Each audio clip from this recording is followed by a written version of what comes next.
अनुराधा वैदिक एस्ट्रोलॉजी में आप सबका अभिनंदन।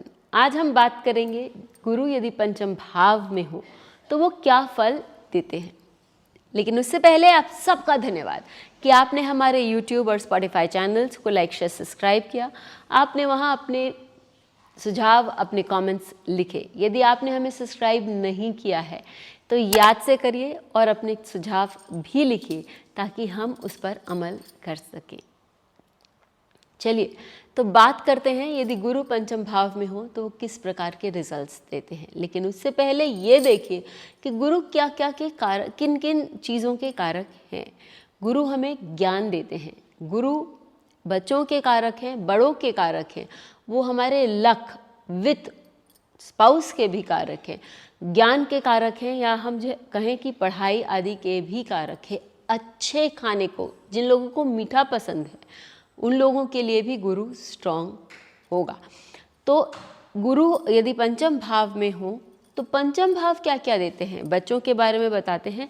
पंचम भाव हमारे बहुत अच्छे, जिनको झरझर के पैसा आता है यदि हम कहें तो उनका पंचम भाव कहीं ना कहीं गुरु या शनि, इन दोनों से रिलेटेड होगा।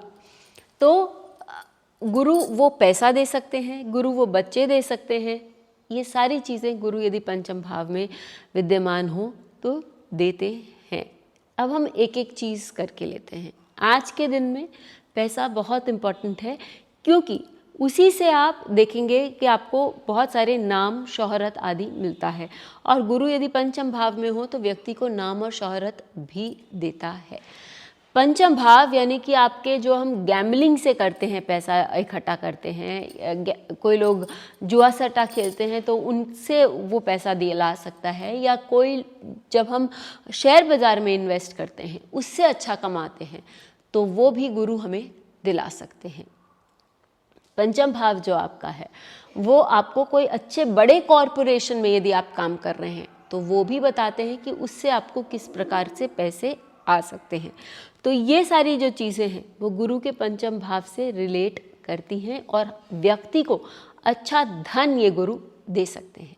लेकिन ये बात ज़रूरी है क्योंकि गुरु ज्ञान या अप्लाइड इंटेलिजेंस को बताता है, तो आपको इस विषय में अच्छा ज्ञान होना चाहिए, तभी आप अच्छा धन कमा पाएंगे शेयर मार्केट्स में या किसी अच्छे पोजीशन में।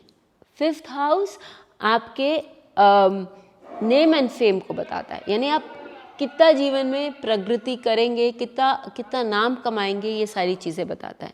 और गुरु जो है वो जहाँ बैठते हैं वहाँ फैलते हैं, अर्थात आपका नाम, आपका यश वो चारों ओर फैलने की संभावना है। चलिए फिर हम बात करते, यहाँ हमने बोला वित्त, हमने इंटेलिजेंस देखा। अब हम देखेंगे कि व्यक्ति के जो मटीरियल बेनिफिट्स हैं वो उसको कैसे मिलेंगे। फिफ्थ हाउस क्योंकि आपको पैसा काफ़ी दे रहा है तो आपके मटेरियल बेनिफिट्स आपके पास अपने आप आते हैं। अब हम आते हैं बच्चों पर। तो रही बात बच्चों की, व्यक्ति जो है वो शायद ऐसा होगा क्योंकि कारको भावनाशा है, जिस पर मैंने एक अच्छा वीडियो भी बनाया है, ज़रूर उसको देखें, तब आपको समझ में आएगा कि यदि ये गुरु पंचम भाव जो उसका स्वयं का भाव है, यानी लियो लग्न के लिए ये पंचम भाव जो होता है वो धनु राशि का हो जाता है। स्कॉर्पियो यानी वृश्चिक लग्न वालों के लिए पंचम भाव हो जाता है आपका मीन राशि, और गुरु की स्वयं का, गुरु का लग्न यानी कि मीन लग्न वालों के लिए पंचम भाव जो है वो उच्च का स्थान गुरु का हो जाता है कर्क। यदि गुरु इन 3 स्थानों में, इन लग्नों के लिए विद्यमान हैं तो वो केवल बच्चों के कारक ही नहीं हैं, वो पंचमेश भी हैं।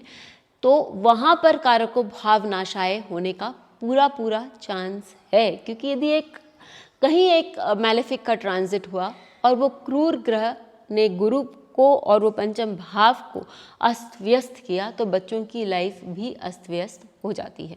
मैंने जनरली देखा है कि यदि पंचम भाव में गुरु विद्यमान हो, जो कि वो उसके उच्च का स्थान है या स्वराशि का है, तो ऐसे लोगों को बच्चे होने में बहुत तकलीफ होती है।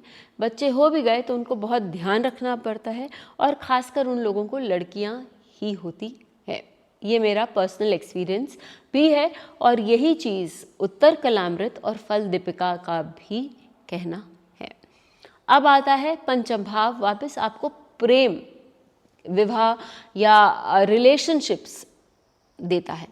गुरु क्योंकि हमेशा अपने दायरे में रहता है, वो एक रिलीजियस बैकग्राउंड या हम कहें कि एक स्पिरिचुअल व्यक्ति है, तो ऐसे व्यक्ति का जो खिंचाव है वो हमेशा ऐसे लोगों के प्रति होगा जो उतने ही पढ़े लिखे हैं और साथ ही वो थोड़े से रिफाइंड कल्चर्ड हैं, उनमें ज्ञान बहुत है और उनमें ठहराव है।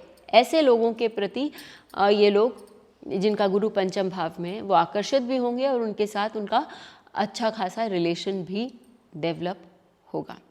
फिर यदि गुरु पंचम भाव में हो किसी व्यक्ति की, तो हम जब एक चीज़ जो मैंने देखा है कि ये चिकित्सा कर सकते हैं, गुरु काउंसलर भी हैं, गुरु ज्ञान के स्रोत हैं, तो ऐसे लोग जो हैं वो दूसरे के प्रॉब्लम्स समझ सकते हैं, चाहे वो आप फिजिकल काउंसलिंग करें, डॉक्टर बने, चिकित्सक बने या मेंटल काउंसलिंग करें। फिफ्थ हाउस मेंटल काउंसलिंग के साथ ज़्यादा एसोसिएट होता है और ऐसे लोग जो हैं उन दूसरों के दुख दर्द से उनको राहत किस तरह से मिल सकती है, क्या उनको करना चाहिए, जो हमारे धर्म गुरु होते हैं या हमारे मेंटर्स होते हैं उनको बताता है। और ये आप चाहे आनंदमयी माँ के चार्ट में देख लें, रमना महर्षि के चार्ट में देख लें, रामकृष्ण परमहंस के चार्ट में देख लें, इन सभी के चार्ट में गुरु जो है वो पंचम भाव में है।